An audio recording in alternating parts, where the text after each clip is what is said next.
Assalamualaikum dan salam sejahtera. Saya Nazri Kahar, ini Ramadan Awani.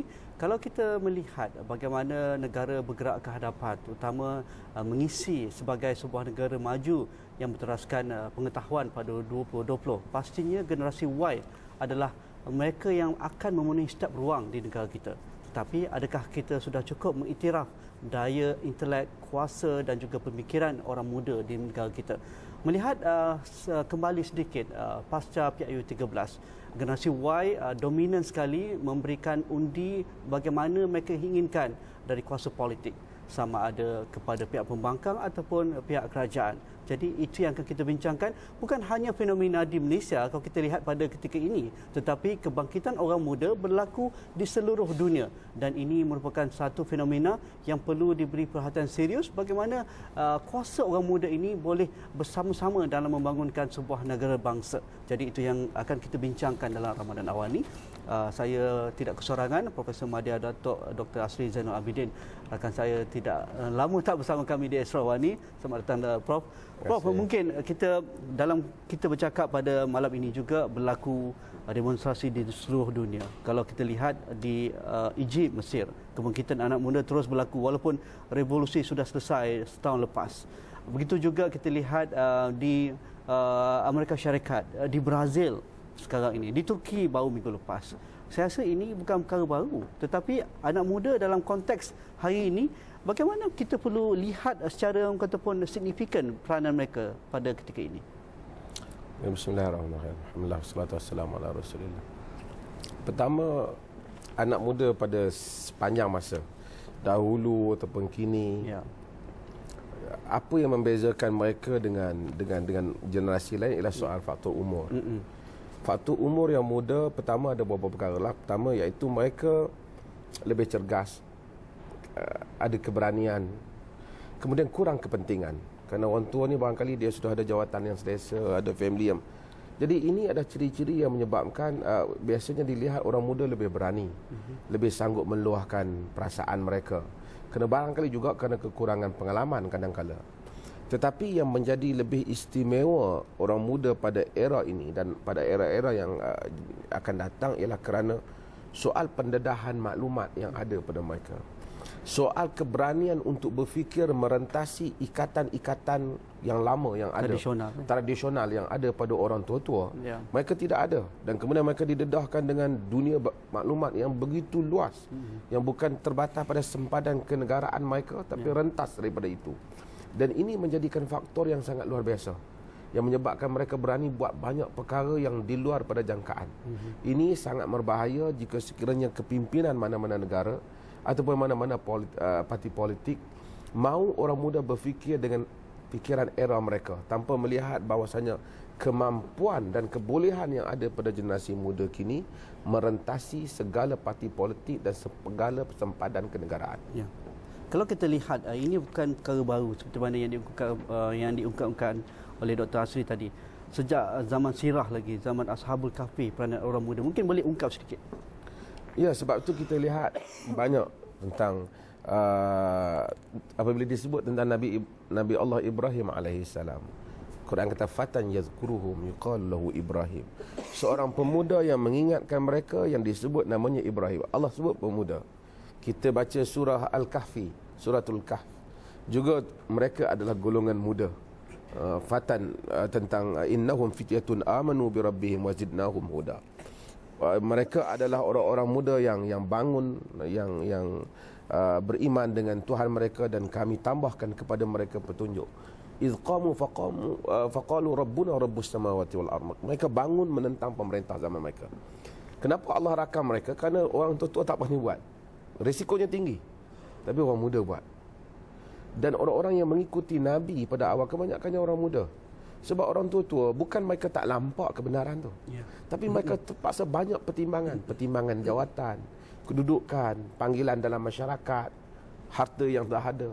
Ini semua kebanyakan orang muda tak ada, dia rentas ni. Dan orang muda ingin melihat sesuatu pada masa depannya. Dia tak banyak terhutang budi dengan orang lagi. Kan orang tua dah banyak makan budi dengan ni orang besar tu, orang besar ni barangkali. Kalaupun dia setuju, dia tak setuju, dia diam je lah. Tapi orang muda barangkali tak. Ini keadaan yang menyebabkan Quran memberikan perhatian kepada mereka, dan hadis juga merakamkan keberanian mereka di dalam sejarah.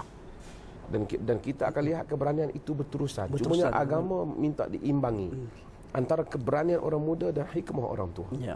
Maksud kadang-kadang perlu mereka bergabung sama. Mereka kena bergabung, sebab kadang-kadang mereka berani tapi mereka mungkin tidak cukup pengalaman. Betul. Kerana di dalam hidup ini cita-cita sentiasa membawa kita ke atas. Tetapi sedikit ketakutan menyelamatkan kita daripada terancam ataupun cita-cita kita dibunuh. Kalau kita boleh naik ke atas dengan segala cita-cita tanpa sedikit ketakutan, mungkin kita terkorban sebelum cita-cita tercapai. Maka orang tua mesti mengimbangi. Tapi masalahnya jika orang tua membunuh cita-cita. Jika orang tua membunuh cita-cita. Dalam banyak kisah-kisah silam yang paling terkesan pada pandangan Dr. Hasri yang boleh kita kata pun lihat dalam konteks hari ini, mungkin boleh berkongsi sedikit. Kita banyak kisah apa nama Nabi SAW apabila hantar orang-orang pergi ke Madinah peringkat awal, baginda hantar orang muda. Orang-orang yang sokong Nabi peringkat awal ialah orang muda yang mana walaupun ada orang tua, tapi orang-orang yang sanggup menghadapi ibu dia, menghadapi, kita ada macam Sa'ad bin Abi Waqqas, yang sanggup walaupun ibu dia tak makan dan sanggup akan mati jika sekiranya dia meneruskan mengikut Nabi, tapi dia bertahan kerana dia kata, wahai ibu, jika ada bagimu 100 nyawa itu keluar satu persatu, aku tidak akan meninggalkan agama Muhammad. Jadi ini banyak dalam sirah, dalam perjalanan. Hatta kita ada orang seperti pemimpin-pemimpin muda, seperti Sultan Muhammad Al-Fatih umpamanya, pembuka Konstantinopel, Konstantinopel juga orang muda. Artinya sejarah Islam telah memberikan banyak tempat dan kedudukan kepada orang muda ini, yang mana kalau kita baca banyak kisah-kisah orang muda ni, kita akan dapati bahawasanya bagaimana Islam telah mematangkan orang muda. Nabi lantik Usamah bin Zaid begitu muda untuk memimpin pasukan menghadapi memimpin tentera yang Abu Bakar ada di dalamnya. Dan walaupun ada orang komplain ketika itu ada orang komplain, orang kata muda sangat, tapi Nabi meneruskan penghantaran itu walaupun baginda wafat. Dan Abu Bakar apabila naik menjadi khalifah, Abu Bakar tak matikan gerakan Usamah bin Zaid, kerana walaupun dia muda, tapi Abu Bakar kata, aku takkan hentikan apa yang telah dilakukan oleh Nabi sallallahu alaihi wasallam. Pada zaman Osman, orang komplain Abdullah bin Abi Sarrah terlalu muda, dan Osman kata sesungguhnya Nabi pun lantik orang muda. Ada orang komplain tapi Nabi lantik juga. Jadi kita kena memberikan ruang kepada orang muda. Okey, dalam konteks hari ini juga kita lihat bagaimana orang kata pun kuasa anak muda itu wajar digembelengkan pada tahap yang optimum dan juga maksimum. Bagaimana ia boleh dilaksanakan, kita dapatkan pandangan doktor. Kita rehat sebentar.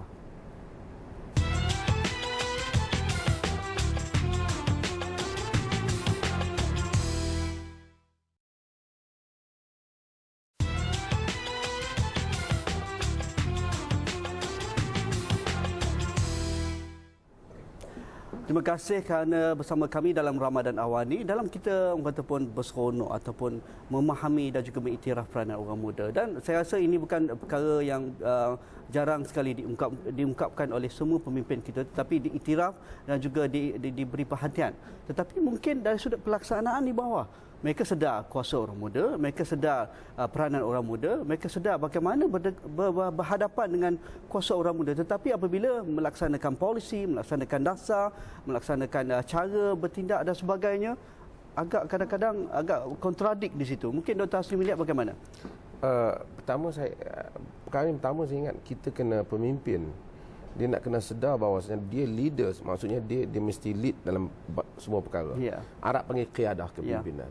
Orang kepemimpin yang gagal untuk memimpin, mendahului, maksudnya dia di tempat yang lain dan rakyat tidak ikut, walaupun dia diberikan jawatan tersebut, dia bukan pemimpin sebenarnya. Kadang-kadang ini masalah pemimpin yang terputus idea ni. Dia rasa dia pemimpin, orang bawah tak ikut pun. Orang letakkan dia di hadapan majalah-majalah rasmi, tapi dia sebenarnya bukan pemimpin. Kita punya masalah bukan masalah orang muda tak dapat ruang saja. Masalah orang yang berkemampuan, berkualiti kena tak dapat ruang. Ya. Sebabnya bukan kerana mereka tak iktiraf kemampuan orang muda. Mereka tahu orang muda berkemampuan. Tapi masalah inilah masalah kronisme lah masyarakat. Masalah cara kita menguruskan. Kita banyak beri jawatan kepada orang yang berjasa dengan kita. Kalau kita nak atas, kita akan pilih orang yang ada hubungan baik dengan kita, ataupun orang ni ada kaitan dalam politik ataupun ada kepentingan dalam ekonomi. Maka kita beri pada dia. Sekalipun kita tahu di sana ada calon lain yang lebih baik untuk negara dan lebih baik untuk jawatan itu. Ya. Ada orang muda lain yang berkualiti. Mungkin kita ambil juga orang muda tapi yang tak berkualiti. Ya, itu kena fikir juga ya. Itu masalahnya. Bukan saja selagi kita tak dapat jadi satu, tidak menjadikan suasana begitu telus. Ya. Bila suasana telus, kita akan bakat-bakat ni akan muncul. Ya. Dalam agama Nabi SAW kata an-nasu kama'adin. Khiyaruhum fil jahiliyah, khiyaruhum fil islami idza faqahu. Nabi kata manusia ni seperti galian. Mereka yang terpilih masa jahiliyah, terpilih juga semasa Islam apabila mereka faham. Sebab tu Nabi SAW punya praktis Nabi berbeza. Ya. Musuh dia yang masuk Islam tapi berkemampuan, macam Khalid Al-Walid pernah menewaskan tentara Islam. Tapi bila lantik masuk Islam, oleh kerana dia punya kualiti, kemampuan dia, Nabi lantik jadi panglima Islam. Nabi tak kata kau dulu musuh Islam, kau duduk bawah dulu, lama lagi kau naik, aku lantik geng-geng lama, ramai lagi geng-geng senior. Tak Nabi lantik dia. Sebab tu Nabi kata ada merit dia gitu, yang terpilih semasa jahiliah, terpilih juga masa Islam. Nabi kata yang masa terpilih masa jahiliah, masa Islam kau tunggu dulu. Tak. Kerana kau ada kualiti tu. Orang jahiliah lantik kau kerana kau hebat. Bila kau masuk Islam, Islam iktiraf kau punya kehebatan.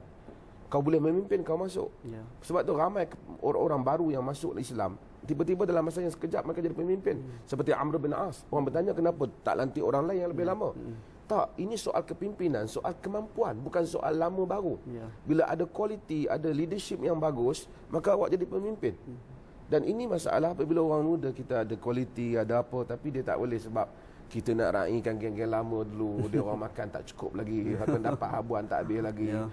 Kau tunggu dulu, ini anak saudara aku belum dapat lagi. Ya. Maka kita akan membazir kemampuan, umur generasi kita. Ya. Dalam konteks ini, bagaimana mungkin orang muda itu sendiri boleh menjadi pencetus? Mereka perlu kehadapan, mereka perlu merebut peluang, bukan menunggu peluang, dan orang muda perlu menunjukkan kata keupayaan, kebolehan mereka supaya talent ataupun bakat mereka diserlahkan pada waktunya, bukan menunggu waktu mereka sudah ataupun kepupusan ataupun waktu yang mereka tidak diperlukan lagi. Jadi ini orang muda perlu merebut peluang. Saya ingat ada beberapa perkara. Pertama, orang muda di samping mereka perlu mengambil kira pengalaman orang tua, tetapi mereka perlu berfikir luar daripada kotak kebiasaan. Umpamanya dalam politik, mereka tak boleh fikir cara UMNO dan PAS. Mereka kena fikir luar daripada UMNO dan PAS. Lebih luas daripada rentas UMNO dan PAS.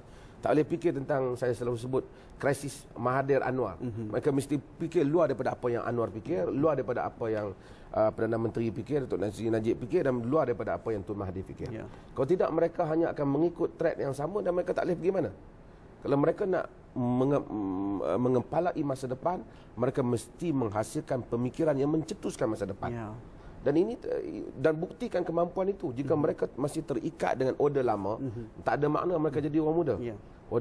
Orang muda dengan order baru, dalam arti kata mereka mampu menganalisis suasana baru yang tidak ada pada zaman yang lepas, dengan maklumat yang baru, dengan gabungan juga maklumat yang lama, dan mencetuskan idea-idea baru pada masa depan yang tidak terikat kepada ikatan-ikatan lama. Dan saya rasa Dr. Hasri sendiri berhadapan dengan perkara ini dalam memberikan ataupun faktor-faktor ataupun idea-idea baru dan sebagainya. Seringkali idea tersebut ditentang bulat-bulat ataupun ditentang kerana tak ada kesesuaian dengan konteks nilai dan juga budaya masyarakat Melayu Malaysia, sukar dilaksanakan kerana kita rasa terlalu kehadapan idea tersebut, dan saya rasa bukan mudah nak berhadapan dengan bukan mudah. Tetapi idea yang kita cetuskan, walaupun pada itulah kekuatan orang muda. Dia berani menghadapi cabaran. Dia berani melontarkan dan dia berani menanggung risiko. Dan akhirnya idea-idea yang baik dia akan diingati. Kalau tidak berjaya pada masa kita, dia akan dibawa pada masa ke depan. Tetapi seseorang mesti memulakan. Orang muda mesti memulakan. Untuk jika dia ada keikhlasan untuk negaranya, dia ada keikhlasan untuk masyarakatnya. Okey, dalam kita bergerak ke hadapan, pastinya ilmu saya rasa yang paling ataupun paling utama, paling aula sekali. Bagaimana orang muda perlu tidak bercakap kosong tetapi bergerak atas dasar kapasiti ilmu yang perlu mereka ada di dalam diri mereka. Kita akan rehat sebentar, jumpa lagi selepas ini.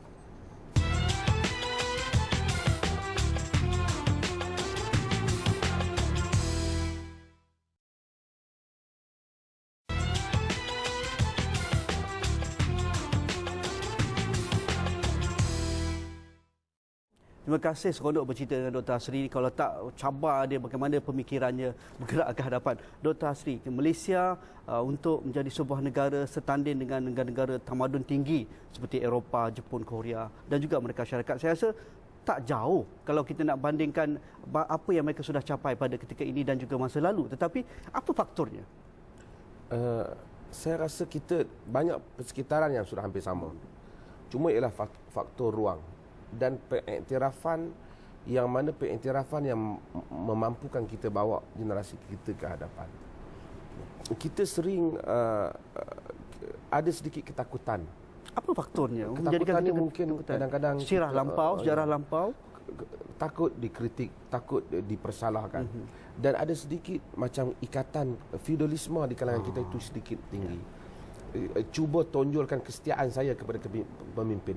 Kenapa ramai orang cuba tonjolkan kesetiaannya? Dia bimbang dia akan dibunuh dalam kerjanya nanti. Lalu langsung dia tidak dapat menyambung. Tapi saya ingin sebut bahawasanya manusia-manusia yang menukirkan sejarah, yang mengungkap sejarah di dalam dunia ini adalah manusia yang berani berbuat sesuatu yang luar daripada kebiasaan. Dan orang akan mengiktiraf apa yang kita buat kalau tidak pada masa kita hidup ataupun pada masa kita menjalankannya, masa selepas daripada itu. Banyak cetusan-cetusan idea yang bagus, baru dan bagus tidak dinikmati oleh pencetus itu tapi dinikmati oleh manusia kemudian. Tapi kita ada sejarah. Kalau kita lihat ketika zaman feudal pun kita tahu siapa itu Munshi Abdullah, kita tahu itu Tun Perak misalnya, kita tahu Za'bar misalnya, orang yang luar biasa.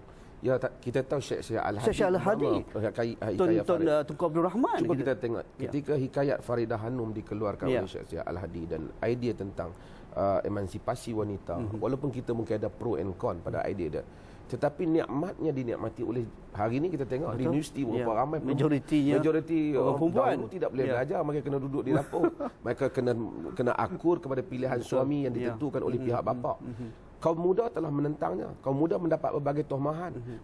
Za'bar bukunya diharamkan di Perak. Kita kena tahu buku dia perangai bergantung pada diri sendiri yang hari ini dicetak oleh Dewan Bahasa. Dahulu masa hayat Za'bar dia diharamkan. Syekh Al-Hadi dituduh sebagai sesat dan seumpamanya.